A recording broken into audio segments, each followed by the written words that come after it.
Ignition sequence start. 6, 5, 4, 3, 2, 1, 0. Liftoff. We have a liftoff.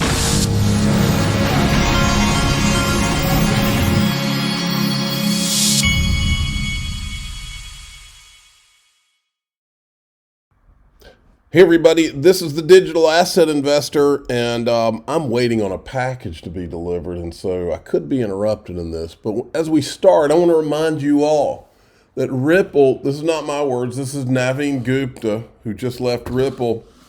Ripple is not an ordinary company. XRP is not an ordinary digital asset. I know you see all this stuff, oh, we need to get away from talking about Ripple.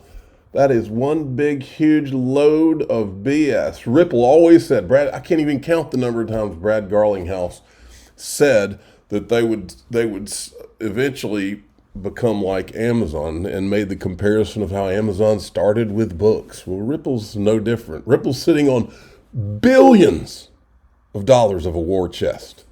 So nobody's going to be distracting me away from this company that is not an ordinary company. Until all those billions are gone, then maybe I'll get distracted away, but not happening. So here we go. Look at this. I forgot to cover this the other day. W. Oliver Segovia, Senior Director, Head of Product Marketing. We're excited to wrap up January with fresh updates from Ripple. I'll pin this in two simple categories: building and growing. Building. 90% of our business is outside the United States.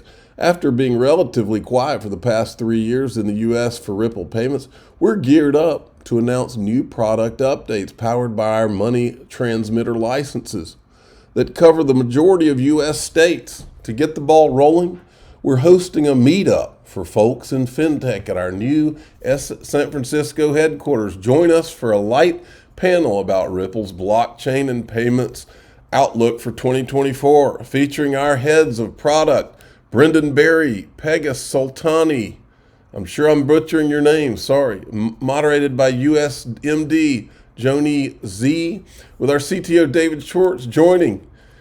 You know, it'll be fun. Join folks from Aiden, Marquetta, sorry, all these names, and more for a light happy hour right after this. Will be Wednesday, the 7th of February, 5 p.m. at our new San Francisco headquarters in 600 Battery St. Register. Here and ping me to get through the wait list. This looks like it was posted on LinkedIn. All right, check it out. Patrick Byrne. See, Tucker Carlson has gone over to Moscow and is about to interview Putin, folks. Look at what Patrick Byrne says. I know what Putin is going to tell Tucker. A month ago, they invited me over to break it, but Tucker is much better solution. It's going to change history. Folks, you know what I see when I see this? First of all, we know we've been lied to for decades by this mainstream media. Without the independent media, the people like Tucker Carlson, who was basically fired from Fox News for telling the truth, telling too much truth. Folks, this will hit home for you if you're listening to my voice. There is no ETHgate if we have an honest media. We shouldn't have had to dig up ETHgate. There shouldn't have to be a documentary that's being filmed that has almost 1 million views on the trailer so far. There didn't have to be that. If we had an honest media and there were honest people in our government, this doesn't ever happen. We need things like this. And guess what? You know what Russia and China have? You know what they have? They have information on all of our politicians and bureaucrats who have been blackmailed and bribed. So I can't wait to hear what the guy has to say. Then we have this bloodbath of layoffs in the mainstream media. Listen to this. This is what happens when the people get sick and tired of being lied to. Tens of thousands of mainstream journalists are being laid off in what's being called an extinction event for corporate journalism. Of course, for regular Americans, that all sounds pretty fantastic, given those corporate journalists have become woke Marxist activists whose main purpose is gaslighting voters into the revolution.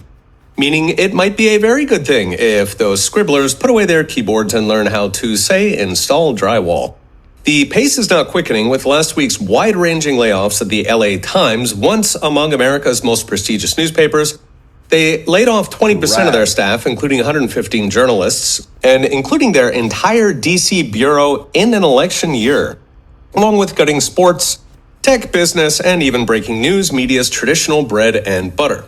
Meanwhile, BuzzFeed just shuttered its news division, which was once worth $1.3 billion and is now down 98%. Sports Illustrated just closed altogether. We've seen major layoffs at Time Magazine, Atlantic, The Washington Post, NPR, Bloomberg, and Condé Nast, which publishes the New Yorker and Vanity Fair. Even the New York Times cut 240 jobs after the Gray Lady lost tens of millions last year. They're going out of business because they're a bunch of liars, folks. They don't tell the truth. This is the reason that this is the reason we all did this, is because crypto media was no different. It was rigged. It's been rigged since the inception. That's why everybody's been talking about Bitcoin and Ethereum all this time, because it's been a lie. It's all been a lie. I knew it the first time I sent XRP after having waited on all those stupid confirmations for Bitcoin. I knew instantly. What in the world? I was like, what in the world is everybody talking about this Bitcoin thing for? This thing's twice as fast. It works 10 times better. What is this?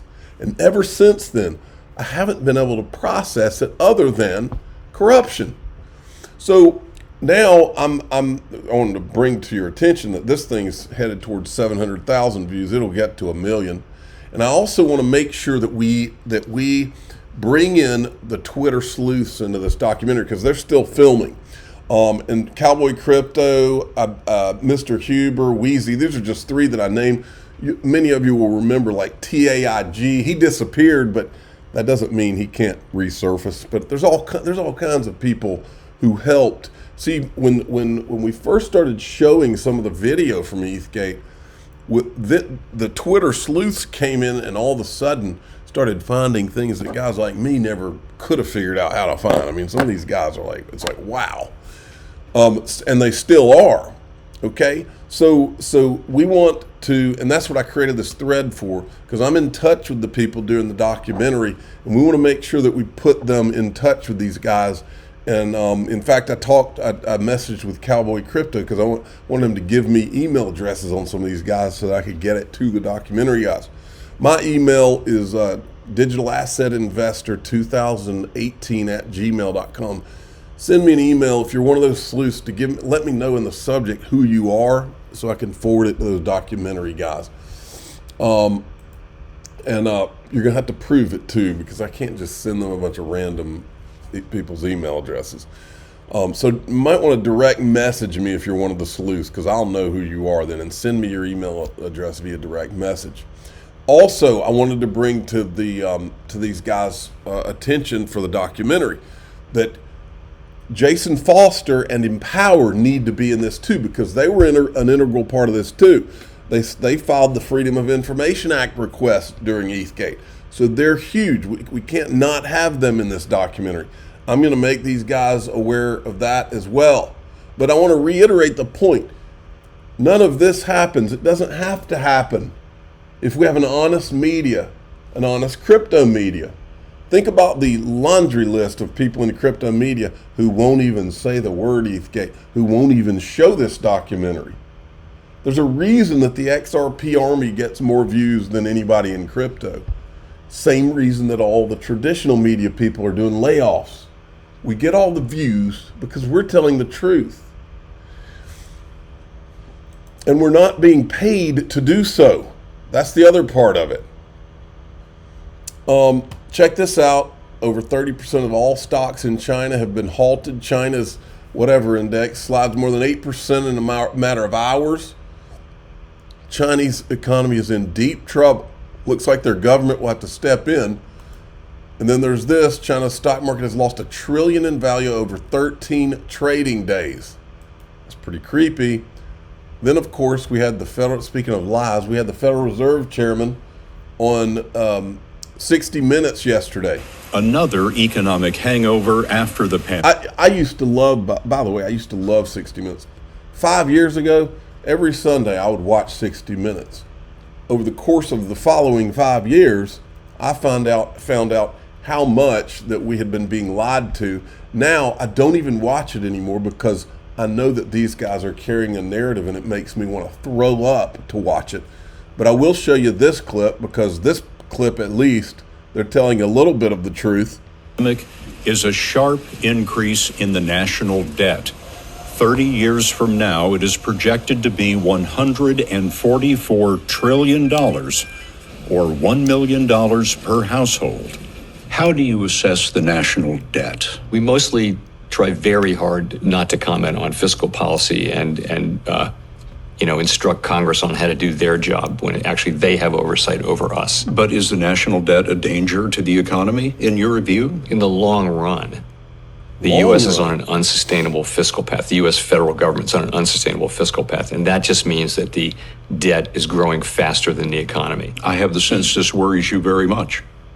Over the long run, of course it does. It doesn't worry me enough. Effectively, we're borrowing from future generations. It's tough. Well, it doesn't worry me enough to stop printing money left and right, but Now, this guy, David Marcus, has fascinated me since I started this channel.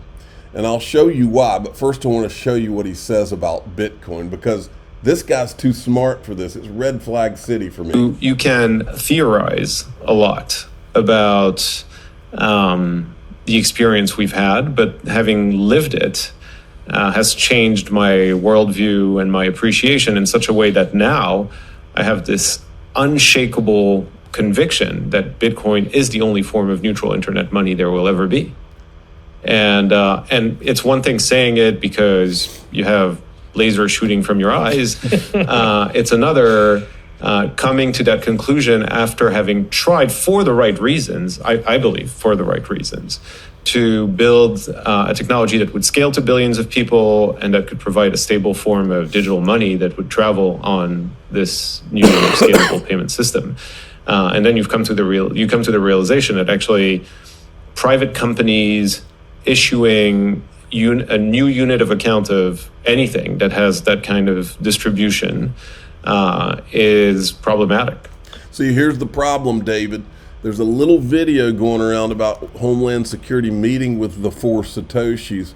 And there's also the little problem of the NSA having created all this whatever you want to call it, peer-to-peer cash from back in the early 80s or 90s.